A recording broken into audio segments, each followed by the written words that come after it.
बस मैं तुम्हें आगे जो कह रहा हूँ वो सिर्फ इसलिए कह रहा हूँ कि कभी कभी तुम्हारे मन में भी सवाल उठने चाहिए। क्या तुम जिस शहर में वर्तमान में रहते हो, तुमने उसके इतिहास के बारे में या वो शहर कैसे आया, क्या कुछ है वहाँ पर, इसके बारे में जानने की कोशिश की है कभी? अगर नहीं की है ना, हाँ, तो एक बार पढ़ो। ज़्यादा नहीं, 100-200 साल पुरानी घटनाओं और कहानियों के बारे में पत्रिकाओं के माध्यम से और कुछ पुस्तिकाओं के माध्यम से पढ़ो। ये काम मैं तुम्हें दे रहा हूँ। अब तुम्हें लग रहा होगा कि बाबा इन सारी चीज़ों से क्या लेना देना है, मगर इसमें भी एक साई लीला छिपी हुई है। जब तुम ये काम करोगे तो तुम्हें एक और रास्ता निकल कर आएगा, एक और बात समझ में आएगी। अच्छा सुनो, आज एक बात और कहना है मुझे तुमसे।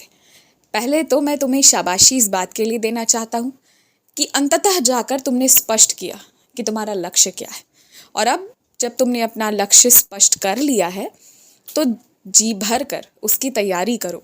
और एक बात याद रखना कि जिस जिस दिन तुम अपने लक्ष्य के ज़्यादा करीब जाओ तो पूरे हफ्ते जब कुछ बहुत अच्छा करो ना, तो अपने आप को ना शाबाशी दो। शाबाशी सिर्फ शाबाश कह देने से नहीं, अपनी पसंद की कोई चीज़ बनाकर खा लो या कहीं थोड़ी देर घूम आओ, ये भी ज़रूरी है। मन हल्का भी रखना है और खूब उल्लास के साथ खुशी से करो, दम लगाकर जी भर कर अच्छे से तुम पुनः तैयारी करो, तुम ज़रूर सफल रहोगे।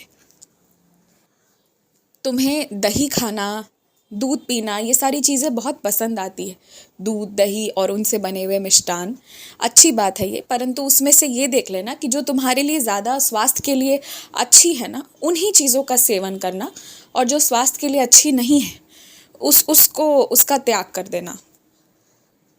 एक बात पता है, आज की रात तुम जितने सुकून से सोने वाले हो ना, ऐसी पहले बीती जाने कितने सालों की रातें होंगी जो ऐसी नहीं रही होंगी जैसी आज की रात तुम्हें मिलने वाली है। बेहद सुकून भरी रात। आज ना सारी चिंताओं को छोड़कर सो जाओ बस। और सुबह अगर सोचे हो कि 6 बजे उठना है तो 6 बजे उठो। 6, 6:30 में या 6:15 में परिवर्तित नहीं होना चाहिए। तुम्हें यदि देर से उठने की आदत सी हो गई है ना, तो उसे सुधारना चाहते हो। जैसे उदाहरणतः अगर तुम 9 बजे, 8 बजे तुम्हें उठने की आदत है, और अगर किसी दिन सोचोगे कि सीधा मुझे 3 बजे सुबह उठना है, ब्रह्म मुहूर्त में उठना है, तो वो 1-2 दिन बहुत कष्ट करके तुम अपनी मोबाइल में अलार्म लगा के उस तरह से उठ भी जाओ शायद, परंतु वो तुम्हारी आदत में नहीं आ पाएगा। हमेशा एक एक सीढ़ी चढ़ी जाती है। कभी ऐसा थोड़ी हुआ है, कभी तुम ऐसा किए हो क्या कि तुम पहली सीढ़ी के बाद सीधे तीसरे मंजिले की सीढ़ी पर पाँव रखे हो? क्या इतना बड़ा पाँव है कि यहाँ से वहाँ तक रख सकोगे? नहीं ना। तो बस वही बात है, यहाँ भी वही बात है कि अगर तुम्हारी आदत ना देर से उठने की है, 8 बजे, 9 बजे, 10 बजे की है, तो उसे धीरे धीरे पीछे लेकर जाओ। प्रेम से अपने शरीर का सम्मान करते हुए जो भी प्रयत्न करोगे तुम, उसमें तुम सफल रहोगे। अपने शरीर का सम्मान करना। तुमने देरी से उठने की इस आदत में कोई गुनाह नहीं कर दिया है, तुमने किसी का नुकसान नहीं किया है, बस कुछ परिस्थितियाँ और कुछ मजबूरियाँ तुम्हें ऐसा बना दी थी। पर देखो, ये कितनी अच्छी बात है कि तुम्हें इस बात का ज्ञान हो गया है और तुम सुधार कर रहे हो। सुधार में तो मेरा बहुत साथ, बहुत आशीर्वाद रहता है, तुम ये महसूस भी करोगे। लेकिन इस सुधार और इस आशीर्वाद के दौरान अपने आप को पूरा सम्मान देना, बार बार ये कहना कि मैं कितना गंदा हूँ, कितनी गंदी आदत लगी हुई है मुझे, ये उचित नहीं है। अब एक बार भी अपने आप को कोसना मत, बस गलती जाने और अब उसे सुधारोगे।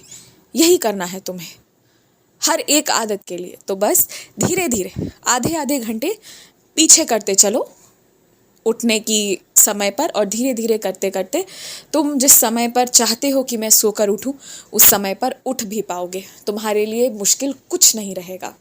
आयुष्मान भवा।